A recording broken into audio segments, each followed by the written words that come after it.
Okay, hey everybody. It's the fourth installment of OnSite at Contracommon. I'm Iris Rylander. I was our last member. I'm studio member here at Contracommon, and today I get to talk to my studio neighbor, Brock Caron. So, Brock, do you want to tell us a little bit about what we're going to be seeing today? Pretty much I'm gonna just kind of go for it. Like my favorite thing is just drawing just for the hell of it, and that's what I'm gonna be doing. Like not worrying too much. I'm not, a lot of the stuff I do, like I don't work on long-winded paintings very often, or even long-winded illustrations. Um, yeah, just sort of draw what comes to my head. Probably gonna be like an older looking cowboy or something like that, because that's usually my go-to when I just feel like moving some ink around. Yeah, so we're just gonna do that, and then as I do that, just feel free to ask questions or anything like that. Awesome. I'm so excited. I'm gonna open another beer. Cool. Yeah, and I feel like with mine, I definitely paused to talk a lot. So if you feel like you're getting interrupted by me, just let me know and I'll be quiet for a little bit. um, so, how long have you been at Contracommon? I was thinking, I think it's maybe September. I'm thinking, not even a full year yet. But it's been very motivating and nice to sort of be back in a community.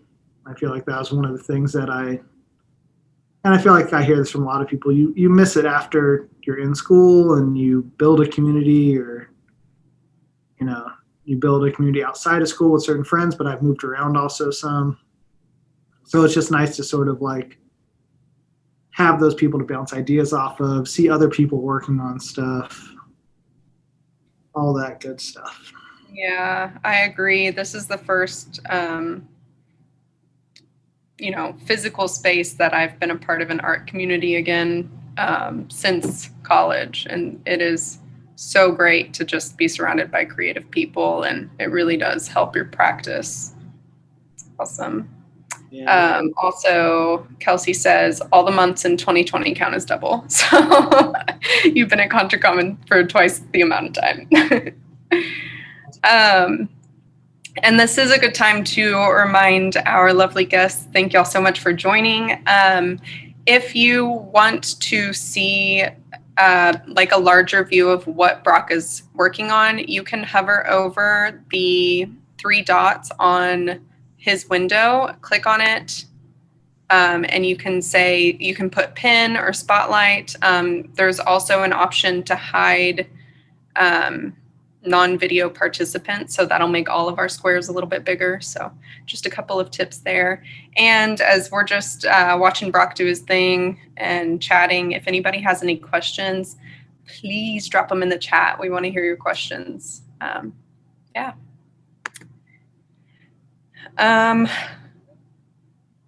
So my next question, I want to know a little bit more about the wood shop and the process that it's been to like bring that up to speed and have it be a functioning space for all of us. That is a huge task that you've taken on, and it's been a journey, and you're doing an amazing job of it. So do you want to tell us a little bit about the wood shop? Yeah, so when I got in, it sort of the way that it works here is like sort of figure out what you can provide to the community. I have a background not so much in like art related jobs, but I've been everything from like land surveyor to whiskey distiller to lots of different things where they require safety measures and this and that. And the wood shop just seemed like a place where I could supply some of my knowledge, borrow some knowledge from some friends who are good woodworkers, because although I love woodworking, I'm honestly not the best at it. I just know how to be safe around it, which I think that's enough for us starting out a wood shop and having people come in there is just making a nice, safe space for people to learn the equipment who don't have experience being around it. Because that was a big thing for me. Is like a lot of those things seem kind of intimidating at first, and then once you get trained on them or used to them, they get a little less daunting to mess with, and you realize how much you can make yourself and not have to try and go buy it from places like Michael's or, God forbid, Hobby Lobby. So yeah, it's just a place for a community to work on stuff is the goal of the wood shop. Yeah, Just finding things that we need in there as we start building it out. yeah, for sure. I know we've all been really excited about it and super appreciate you taking on that task because it's not a small one. But yeah, exactly what you were saying. Like, I have worked with those machines before and I know how to use them mostly. But I definitely feel more confident when I have those, like, the safety background and knowledge, and you setting that up just makes it so much more accessible to everyone. And yeah, it elevates all of our art. So it's really cool that you're doing that for our little community here. It's awesome. That's definitely one of the things is like accessibility too, because like I live in an apartment now. I grew up in Austin, lived here forever, and it's getting harder to find houses nowadays that have a garage and have the space where you can like build, even if you need like a shelf for your books or anything like that. Like I want to try to make a space for someone who can be like, I just want to build a shelf. And it's like, well, we'll have a bookshelf building class here at Contracommon. Come down, walk away with a bookshelf. Yeah, I love that so much. And yeah, the amount of opportunities we'll have once it's safer to start reopening our doors, and all the plans we have in stores for what we can provide and give back to people is going to be awesome. Yeah, like I know some people are here like talented at canvas building. I have some knowledge on like packaging wet paintings for shows and wood crates, stuff like that. And I feel like it's all things that you weirdly don't learn that stuff as much in school. It's all out of school knowledge that you pick up, and should definitely just be shared around. Yeah. Yeah, I agree. I did not learn those things in school, and I should have. We both got our BFA at Texas State. So, can you like maybe share what is the most valuable thing that you learned there? It was all through different teachers. Like I was lucky. I feel like I had like some of the best fine arts teachers you could have at Texas State for stuff. Like I had Joey Farso, who has amazing work. Jeff Dell was one of my teachers. Ash Laughlin, who isn't there anymore, but he was one of my teachers even from ACC to Texas State as my drawing teacher. So it all learned different things. Like through Laughlin, it was like, don't get committed to anything.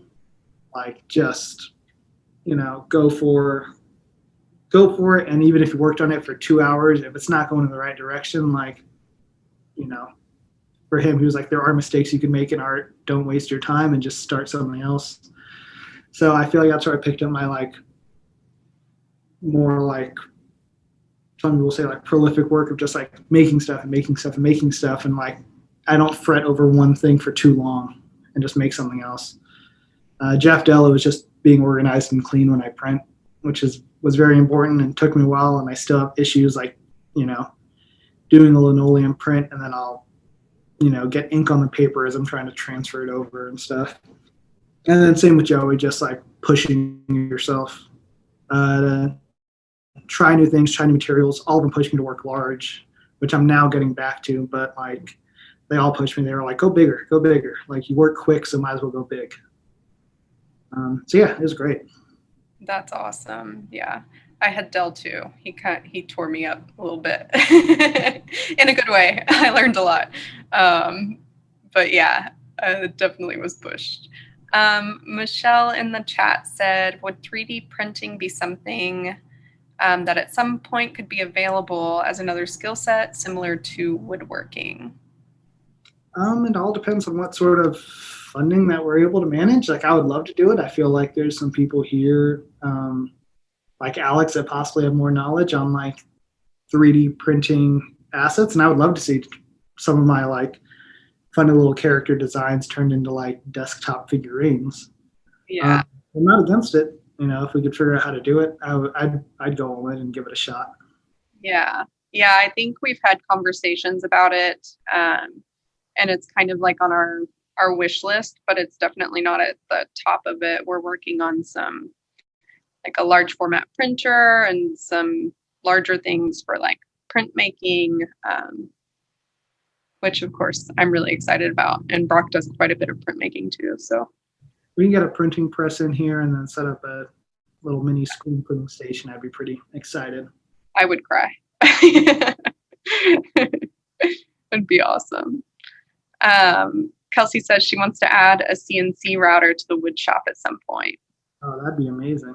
Yeah, we could do something. The CNC router is mind blowing. I used to intern at Blue Genie. They use that sort of stuff to like sculpt the foam, and when I worked at an events company, they used it to like cut nice signs and letters. Like, yeah, you can do so much with those if we can get our hands on one. That's awesome. Yeah. Okay, so I love what you're drawing right now, and I feel like with a lot of your figures, they have these wise eyes. That's like a pretty common characteristic, I think, with a lot of your characters. So tell me a little bit about where you draw your inspiration, kind of what your history is with your development of your characters. A lot of them, I part of it is like originally in life drawing. It's like when I was taking life drawing classes, like part of it I wasn't good at capturing like nice young faces, and then the other part is like they just aren't as fun to draw. And then the other half is like I love old photos. Like I used to collect old photos. I still kind of do. I used to go to Uncommon Objects and stuff and just like, spend a couple hours sifting through stuff, trying to get the right facial expressions in a photo, and then use that as my reference images. And I think just from like me having that practice of using that as reference images, it's just sort of transferred over. Past that, I listen to lots of old country music. I watch older movies. I'm like hooked on this one guy's YouTube channel, and he like reformats his videos from like the 20s and 10s and 30s into like real frame with color, and I'll watch those as I'm drawing. So I think that's where like the sort of like wise but downtrodden faces come from, is a lot of those old images, everyone had to be stoic and still, and people weren't really smiling. So it just became it just fell into what I like drawing and what I had fun drawing. And then as far as like the wise eyes, I don't know exactly. Like sometimes I think they turn out wise and sometimes they just look drunk, which, could be one and the same if you wanted to. And then a lot of it is sometimes I'll put funny expressions on the bottom of things. And I think for me, humor is a lot funnier if it's just like plain face with like something funny said on it. Yes. I love that. I love your sober print. Yeah. Is awesome. And that was actually when I was not drinking for a month. Yeah, that was Sober October. Is that when you made that? October. So I guess that kind of leads into, I want to talk about Mr. Cowboy. So Brock does our quick draw interviews with incoming artists. There he is, Mr. Cowboy. So if y'all have watched those videos, Brock does an awesome job of interviewing just these like really fast interviews with like random questions for our artists and our visiting artists, anybody who has a show. So tell us about Mr. Cowboy.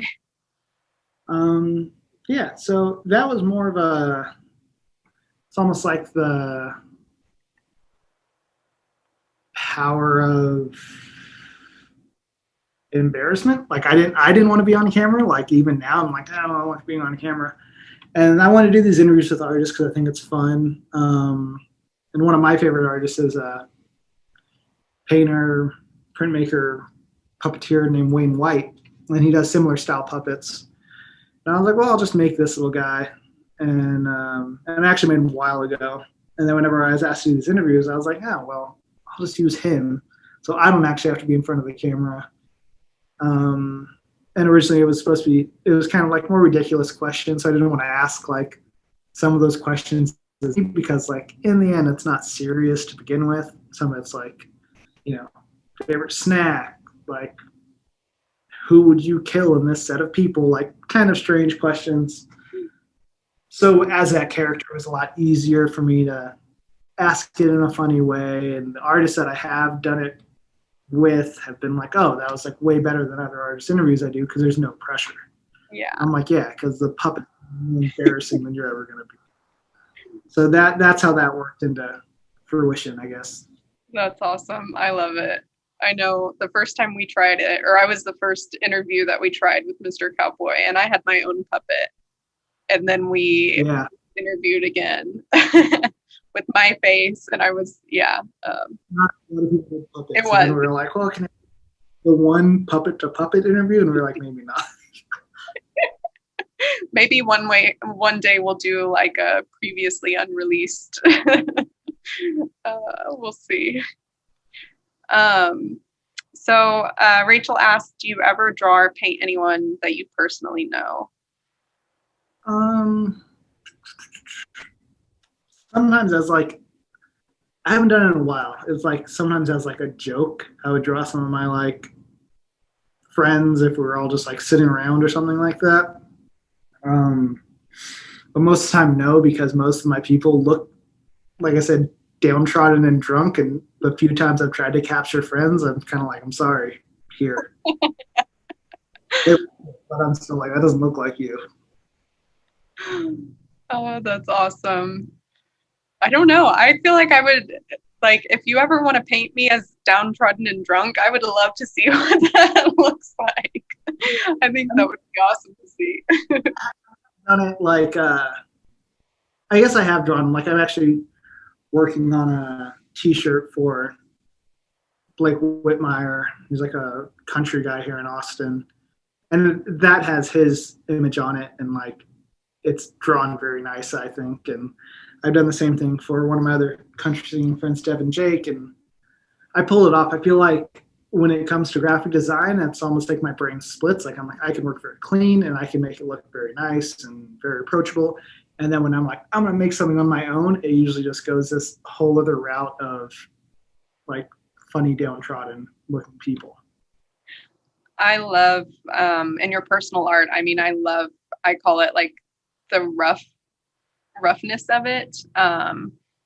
Just all of the line work, the really intricate mark making, the subject matter, all of it just is so cohesive and strong, and it's really interesting to just stare at, and as a collection and as single works. Thank you. We have a question that says, do you have a character that keeps reappearing throughout your career? Yeah, I mean, like the general cowboy guy, kind of like I'm making now, definitely reappears all the time. For the longest time throughout high school and still now on occasion, like I always drew rabbits. We draw rabbits a lot. And I guess it's kind of those two. Well, I guess, let's see, there's the rabbits, the downtrodden cowboy, and then like this one cartoon dog, which originally like it was called the drugs dog because I made these shirts a long time ago for South by Southwest, like maybe 10 years ago, that I sold like on the street, or if I was at a bar, I'd like trade shirts for beers and stuff like that. And it was just this like 1930s looking dog character, like saying the word like drugs dog, like have drugs. But I do that character a lot too, and I still draw him often. But those are probably the three that I go to: is the rabbit, the cowboy, and the dog. That's awesome. Michelle says she still has her shirt. Yeah. A few people still have it. I think like Michelle's my sister, and she still has a shirt. Everybody, Brian Moody, he still has his shirt. Yeah, I've still seen him around on occasion, which is funny. That's great. And Taylor says Mr. Cowboy is her soulmate. It's very sweet. You've talked a lot about just, I don't know, in hearing you talk about your inspirations, you talk about like your practice and these reoccurring characters. And then I know in our conversations and meetings and things, you have a lot of resources as far as like podcasts for artists or books and things. Like I'm always thoroughly impressed by the amount of resources that you have and that you keep up with. How do you feel like that benefits your practice? A lot of it is just perspective, I guess, and to see what other people are doing. Sometimes like I'll work to music, but honestly, most of the time it's easier for me to work to video or podcasts or something like that. Like I'll watch movies, I'll watch artist interviews. And because the YouTube algorithm, like you watch one studio visit, artist interview, you'll just go down this wormhole of other stuff that keeps playing.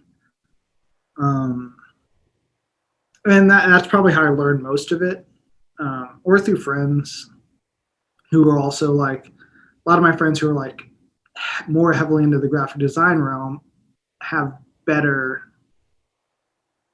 not better access, but like better resources to go off from. Like, here's this podcast and here's this podcast. And, I'm on the AIGI Slack channel, and they'll have little happy hours where people share stuff on there. Yeah, it's just, that's how I stay up to date on it. And just going to shows and all that. Because, I used to go to shows all the time. I think the first time I started continuously going to like gallery openings was in high school at Michael Stevens' old gallery before it came out. It was called Camp Fig, and it was off 5th Street, I think. And I'd start going there in high school, and then from there it's like you just kept in touch with everyone that was around. And then that was one of the biggest things, is just keep in touch with people, talk to people, be friendly. Like, don't shut anyone down, even if they like don't understand your work or don't like your work. Yeah. That's awesome. Yeah. I feel like that's huge advice for younger artists out there too. Just like being able to take criticism and being okay with other people not loving your art. That was a journey for me. It still is sometimes. But. Yeah, it still is for me. Like, there's people will be like, not your best work, and I'm like, I'd rather you just say like you didn't like it rather than say it wasn't my best. Right. But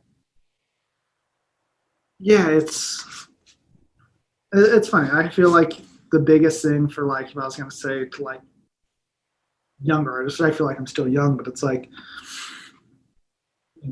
everything takes time. Like even now, like I still work part-time jobs. It's my first time having a part-time job and not a full-time job not related to art. And like I'll still see people and they're like, man, that's crazy. Your art's like everywhere. And I'm like, it is. Still working on it though. Like still haven't made it. Still, still have all my dreams and aspirations to go. Yeah. Just slow and steady, and then eventually it starts working, which is great. For sure. I do want to remind everybody too that if you have any questions, don't forget you can put them in the chat anytime. I do want to ask though, because I feel like, especially for some of us listening, what is your favorite right now, like podcast, or like what's your favorite resource that you're just? The ones I listen to all the time is, one of them is the Nose Knows podcast, and it's one of my favorite graphic designers, John Contino, and it's just him and his studio assistant talking. Like half the time it has nothing to do with graphic design, and I think part of that is due to the whole COVID and stuff, it's like it's just hearing people talk about whatever happens to be on their mind or whatever little things they're working on. So I listen to that one a lot, and that's usually like the background when I'm working on stuff. Other than that, for music wise, I listen to a podcast called Dollar Country, and the guy just kind of hunts down these rarities, 45s and 7-inches of country music, and puts them all on like a little old school style radio show. So Dollar Country's good. And then I listen to Recipe Club because I love cooking. I love food and all that stuff. And that's Dave Chang and a couple other chefs like Priya Krishna and stuff. And they just like kind of choose an ingredient and they all have to make their favorite version of it. And if you listen to it, you're supposed to sort of like cook along and see what you thought of each recipe that they chose to make. And yeah, those are what I listen to. A lot of the time it's like very lighthearted. Everything like still isn't so great in the world. So a lot of it is just very lighthearted and escapist sort of stuff to listen to. Yeah. That's my approach too when I'm in the studio. Like I have to have something lighthearted. Usually it's my sci-fis for me personally. So, Molly asked, you may have said it already, but what are your biggest and wildest dreams and aspirations? Oh God.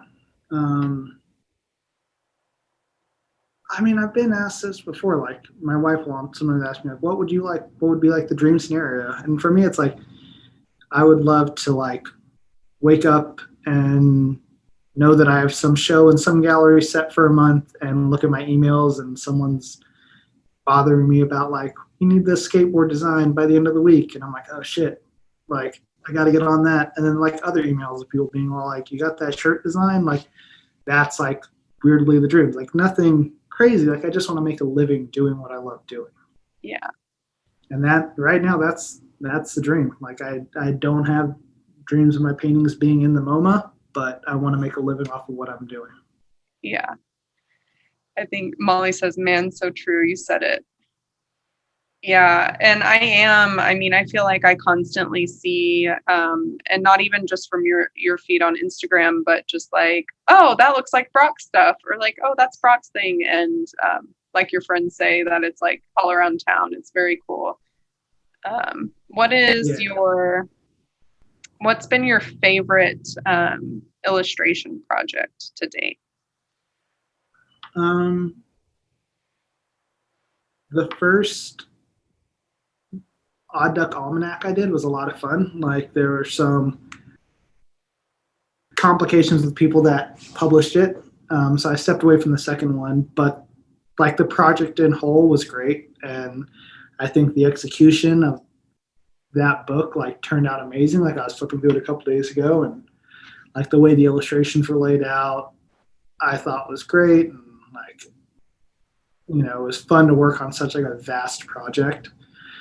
So that's probably like the biggest illustration project I've done that I'm like very stoked and proud of. But at the same time, I've also worked with a couple different magazines. Art of Eating, I did like a beef on Wex sandwich drawing for them, which was a lot of fun. I worked for Artist and Spirit magazine doing some illustrations about wild yeast wrangling, which was like a cowgirl on like a wild yeast in the middle of the desert, which was fun to draw. Trying to think some of the other fun illustration stuff I've done. Illustrated one of my friends' like wedding bandanas. He got printed up of like a West Texas chapel. Oh, cool. That's sweet. A lot of sentiment to that one too. Yeah, that's just, you know, those are all fun to do for sure. So we've kind of talked about, I think we just keep saying like you do a lot of stuff. You've done some printmaking, you do illustration, not some printmaking, you've done quite a bit in illustration and things, but what do you, like, how do you describe yourself as an artist? What do you say that you do? Usually if it's like I'm trying to get like a gig, I say like I'm an illustrator with like illustration-based graphic design skill. Because as far as like someone's like curling those letters correctly, I'm like, I can't, but I'll make it look what I think is good.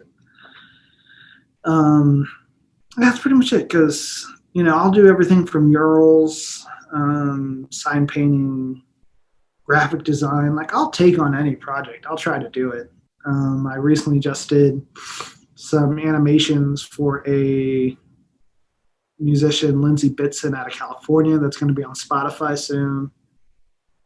Um, yeah, and then I just describe myself as an illustrator, and then like I'll shift on what I need to tell them that I'm able to pull off, depending on, you know, usually it's a possible client that's asking me that, and that's usually where I'll shift and be like, oh, I've done that before.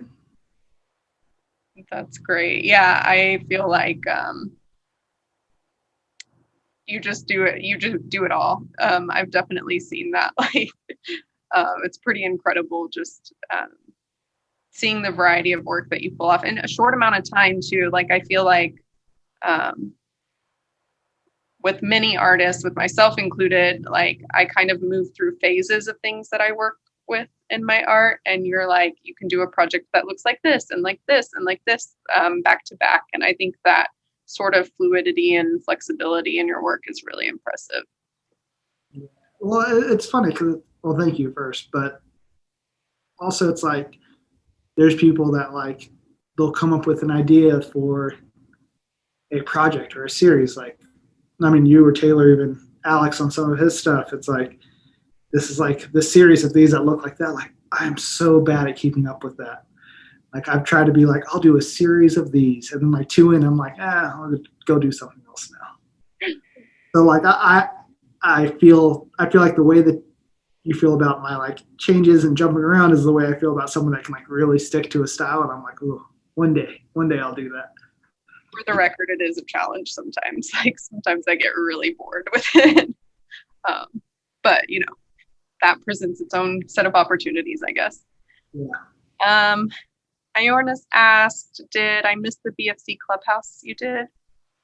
Oh, I haven't talked about the BFC Clubhouse. So that was my senior thesis exhibition at Texas State.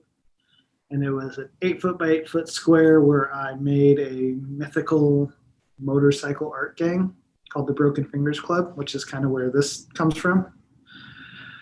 Um, yeah, I built this whole thing. I made like jackets, I made fake money, I made screen printed posters, screen printed wallpaper, fake spray paint cans, and the whole inside outside building you could walk into and around. A zine that went with it, and then showed it once in Houston at Blue Orange Gallery.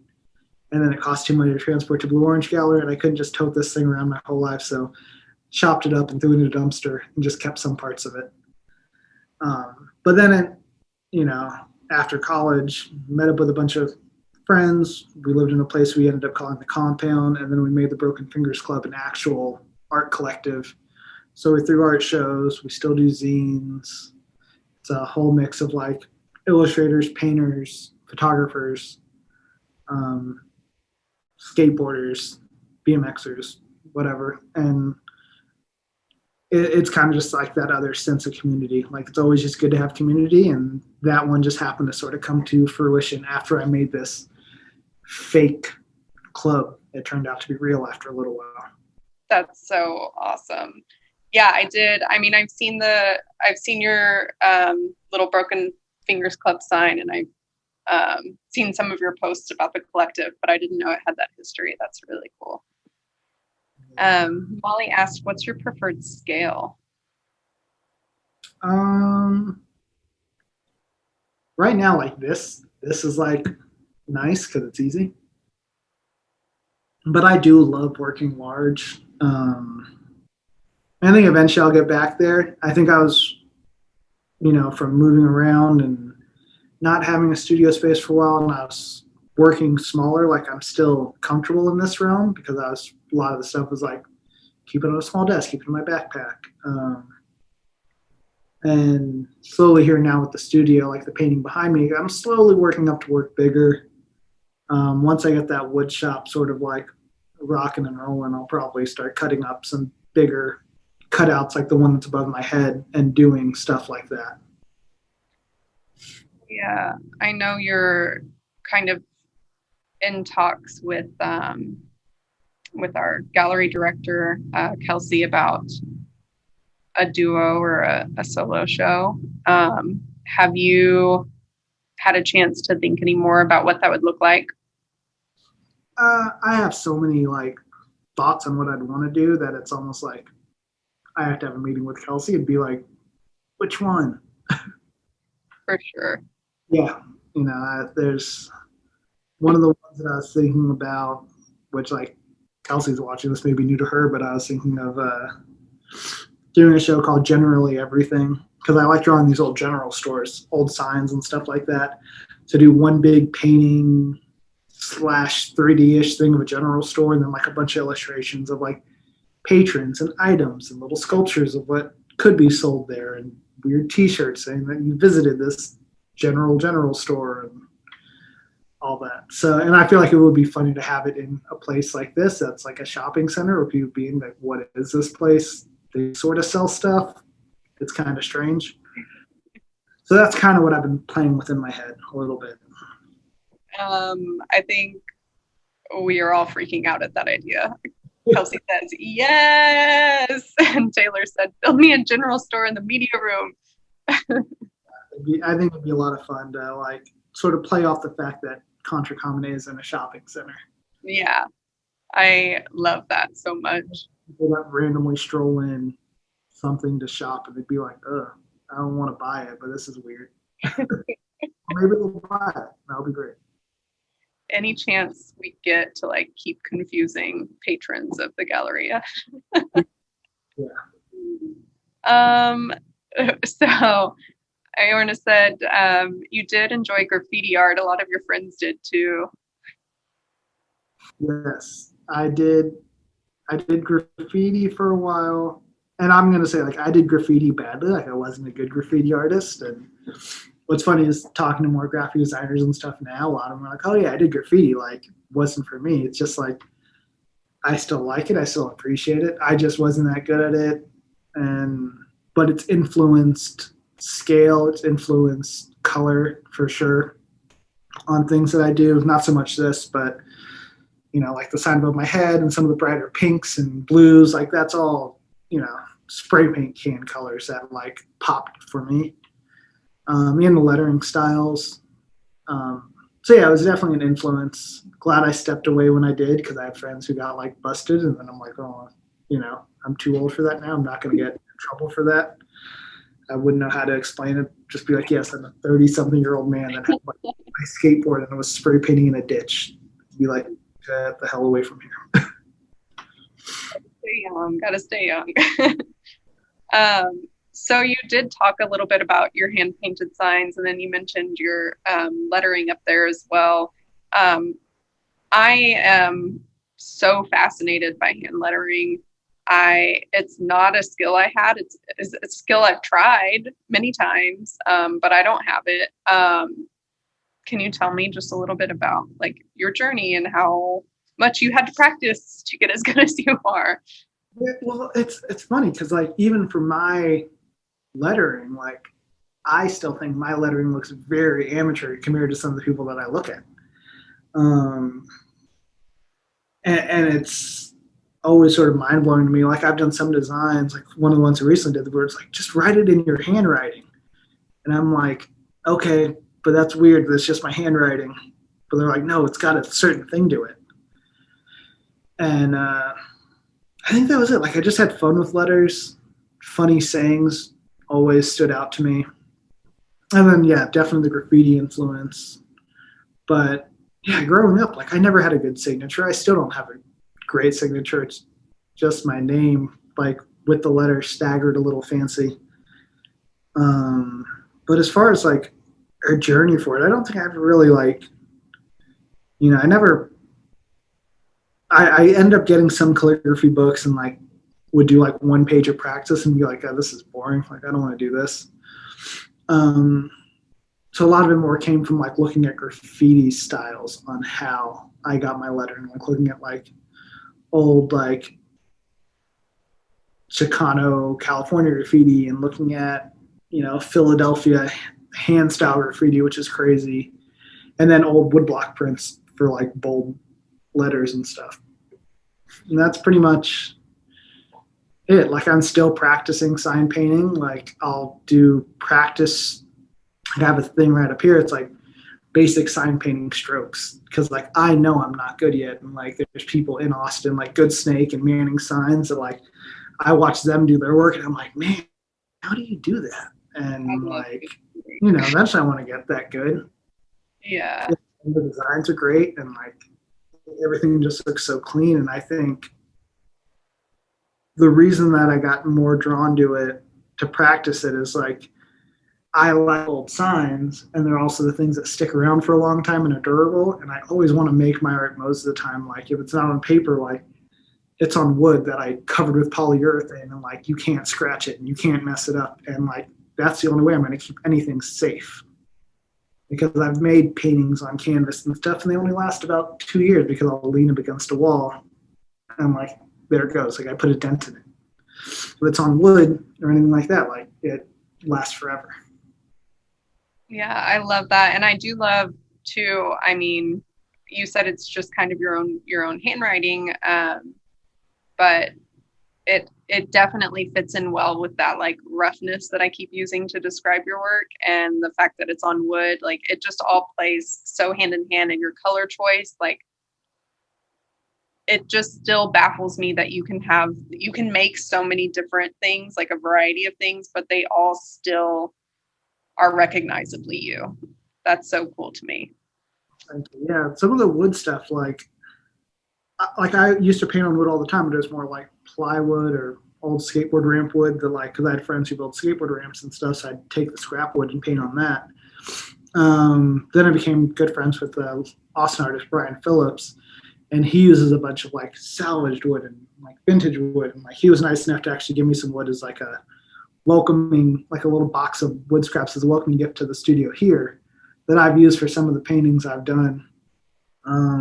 So it definitely gives me appreciation. I'm like, don't fuss with it too much. Like, don't mess up the wood that's already there. Like, let the wood kind of shine through and just play off that as far as some of the subject matter, and that goes with the signs, even the lettering style. Like, you know, if it's an old piece of wood, I'm not going to put a very modern looking letter on it because like I don't like it, and part of it, I have a weird thing in my head where I'm like, it doesn't deserve a modern letter. It deserves like an old letter that's like worked on a little bit. I love that. I already asked steamroller large one. I did do this was at printmaking at ACC. I did a big steamroller print. Of that one was actually rabbit, like there's 3 rabbits, I think, in like a weird satanic ritual looking thing. Yeah, so I did that. That was one that I did for steamroller, but I haven't done. I did a Hank Williams wood carving a little while ago, and they're fun. I think I have more fun painting large than carving large. I think I'm learning like I like carving smaller better. Because for a while I was like, I'll carve these big things, and I got the big piece of wood and I carved this big, you know, I think 3-foot Hank Williams thing, and I was like, well, that wasn't that fun. Like I still like the outcome of it, but it's like I don't think I would do that one again. Pretty impressive. That's big for a carving. How big was it's in the background there, the house that you hung for Terrain and Printed? The blue one? No, the framed one, the print. Oh, the framed one? Yeah, that one is it's probably like 2 feet. Okay. Maybe. Yeah, something like that. 2 feet and like a foot tall, roughly. And that one was fun. Like I think that's the size that I like carving at. Like not super small, but like not massive. Almost like the length of my arm. Like, yeah. Where I'll go. Like that's about as far as I want to like stretch anytime I'm doing something when it comes to carving. Because other than that, like, you know, there's people that can pull it off. Like there's a printmaker I love, Dylan Goldberg out of Brooklyn. He can do like these big things with these like dogs, and like he has this cool setup he uses, and he's helped me sort of get some of my materials that I use. But like I can't like the technique he has is crazy. And like, so I know what technique works for me, and that technique stays around that size, I think. I gotcha. Yeah. That makes a lot of sense. I feel like, well, even like the smaller, like I work really small and that starts to hurt my eyes and my hands. So yeah, about that length, arm's length. I like that. Yeah. Yeah. Some of your work I've looked at and I was like, no, I details like that. Yeah. It gets work a little bigger usually when I do something. Yeah. So we kind of talked about possibly a duo or a solo show. Do you have anything else in the works right now? Like, do you have any events or? Doing some posters for some people, some t-shirt designs, thing that like hopefully people see around town. Other than that, I want to do a couple zines. I want to do one for Contracommon. I want to work on another zine with some of my other buddies. Yeah, that's pretty much it. Just, always keep making stuff is the goal. And even whenever I like don't have any idea on like what I'm gonna do, like kind of like what I'm doing now, like just start drawing. Figure it out as you go. Yeah, that's awesome. So now you're just going through. Is that still ink or is it watercolor? Still ink. I just watered down some of the same ink. I just did a lighter wash on it. Awesome. Taylor says the art walk is coming up. That's on the 16th here at the Galleria from 4 to 8. Calendar. Do you have an idea of what you're going to be bringing to it yet? Not exactly yet. Definitely going to probably make some more signs, something that sort of caters to art walk participants. Maybe some wine bottles. I don't know. Some fake wine bottles would be kind of funny. That would be cool. Yes, the art walk. What day is the art walk on? The 16th. The 16th. Yeah, the art walk on the 16th. Come to the Galleria. We set up selling fun stuff. Don't know what I'm going to make yet, though. We'll figure it out. Yeah, it'll be great, whatever it is. And then you just had one up at Samstown Point. Yeah, I just had it was my first art market I've done since COVID at Sam's, which is one of my favorite little dives in Austin and one of the last remaining, I feel like.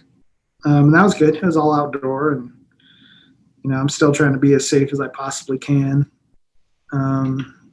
in certain situations, but we'll get there. It's slowly starting to feel normal again.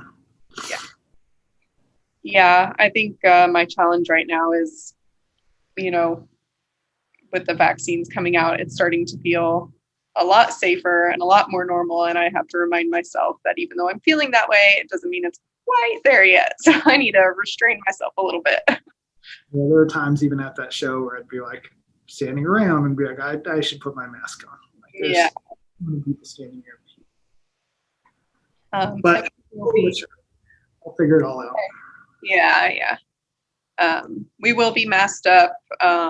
If anybody's interested in coming to the art walk, we'll be set up outside. We've got an amazing show right now in the gallery. It's one of our members, Aria Brownell's, and then Sydney Westonskow's Something Like Yesterday. And the way that their work, the way it works together in the environment is really incredible. It's almost like it could be one artist. It's a mix of paintings and soft sculpture. So yeah, come. Buy art from Brock. Buy art from everyone. Yeah. And then, soft with 10 artists. Oh, yes. From all over Austin and the rest of the country. That's right. I'm correcting myself now. Thank you, Taylor. This weekend is the closing for Something Like Yesterday. So come before that. And then by the art walk, we will have sort of like a pre-opening for Soft, which is a soft sculpture. Artists from all over Austin and the rest of the country. Thanks, Taylor. Yeah, that'll be a cool one. I like was part of the process on that one, so it was fun to see everyone's work. Yeah, for sure. I'm excited. I know. The curatorial team did an amazing job. I'm really excited to see what's going down on the 16th.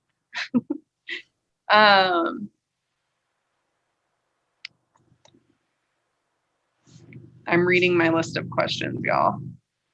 I had to come prepared. But don't forget that you can always drop them in the chat if you have them.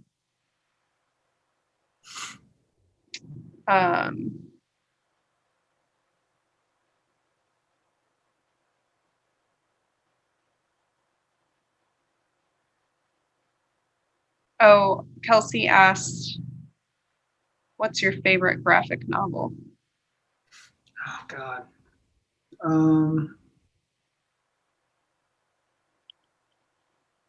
Probably, I feel like it's not even the actual name of it, but I have a thing for it. The Customer is Always Wrong by Mimi Pond. Mimi Pond in general, like, that's really the only sort of like graphic books that I've read through that I love. I wish I actually remember the name because I don't think it's maybe it is The Customer is Always Wrong. But yeah, the graphic novels by Mimi Pond, those are really only what I'll stick to. Like, I'm not really into any other graphic novels that I've read through, but those are the ones that like I just like. Awesome.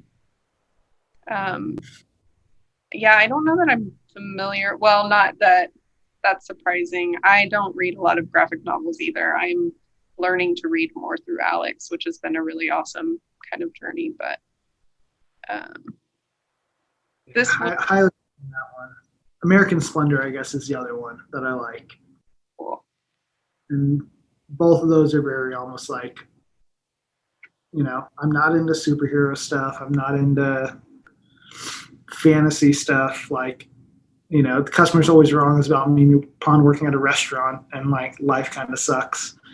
American Splendor is about a guy that works at a filing place for a hospital and life sucks. And like, those are the ones that I like reading. Life sucks, and then we're gonna paint drunk and despondent characters. I love it. So we we talked about, you just said that you had your first market since the pandemic. How did your artistic practice change with the start of the pandemic? Well, before the pandemic happened, actually, me and my wife's house here in Austin flooded. So we ended up living with her family in New Jersey. And part of it was just like we could have paid rent and lived in Austin again after all that happened, but we were like, let's just go see what it's like, spend time with her family, which was nice. But then the pandemic happened and it was like everything shifted because we were going to be like, we'll go there, we'll see if we can get like cool jobs and blah, blah, we'll be close to New York. Pandemic happened. I was doing land surveying work, luckily, so I still had a job. And my wife were like, well, there's no point in like trying to travel across country and get a job when like most of our friends that even like worked at restaurants and stuff and bartended like didn't have jobs. We're like, well, we should just stay here. I think we were talking about how that like changed my practice. And like the thing is, like, I didn't have a studio. Like, I was literally just like most of the time I was drawing or sketching was in like a sketchbook with like this tiny thing of like watercolor paints. And that's like all that I had for about 6 or 7 months, however long we were there.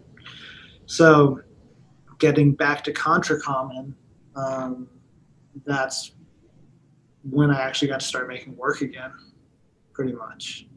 So the past few months have just been getting back into the groove of like having space and making work and like, being able to like start this or that and get a little messy and leave it for the next day.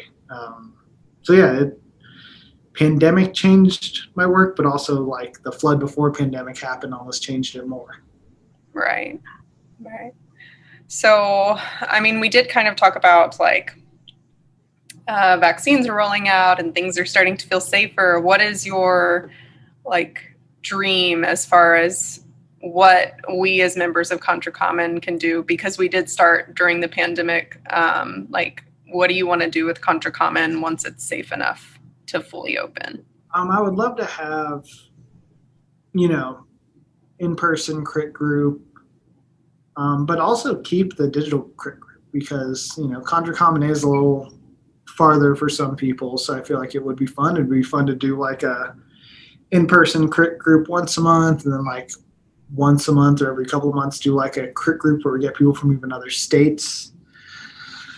That could be a lot of fun. I think workshops, like I would love to do, you work with kids and stuff as a teacher. Like I would love to help kids make zines and have weird little zine making courses and stuff like that. I think could be a lot of fun. So I think there's a lot of potential. Contracommon has like the great space for it once we can all be inside together again. So really the possibilities are endless on what we could do here. I think it's going to be a lot of fun. For sure. Awesome. Well, I think that's it. But before we go, I do want to make sure that our viewers, anybody who's interested, that they know how to, keep track of what you're doing and follow and support you. So can you quickly just give any info that you have for like your website, IG handle, that kind of stuff? Yeah, like my website is brockcaronart.com. Through there, you can get to like web stores of original paintings. You can get to my my site for digital prints. Should be releasing out some t-shirts sooner than later, hopefully. Other than that, my Instagram, @BrockCaronArt. I usually try to keep that mainly to art stuff, unless I, feel like it should be other stuff. But most of the time, that's probably the most up-to-date stuff you'll find is on my Instagram. Awesome. Thanks for chatting with me. It was so great. Yeah, I guess I'll do Yes, please give us a close-up. It's incredible that you finished that much detail in the amount of time that we had. Like this was just an hour's worth of work. Yeah, that's how fun. You just don't overthink it. I guess that's my takeaway for everything that everyone's doing is don't overthink it. Just make work and have fun doing it. I love it. I think that's my takeaway from you. Just like, being studio neighbors and part of the same collective, like that's something I need to actively remind myself. So I appreciate it. For sure. All right. Well, I will see you in probably like 5 minutes. Thank you. Bye. Bye.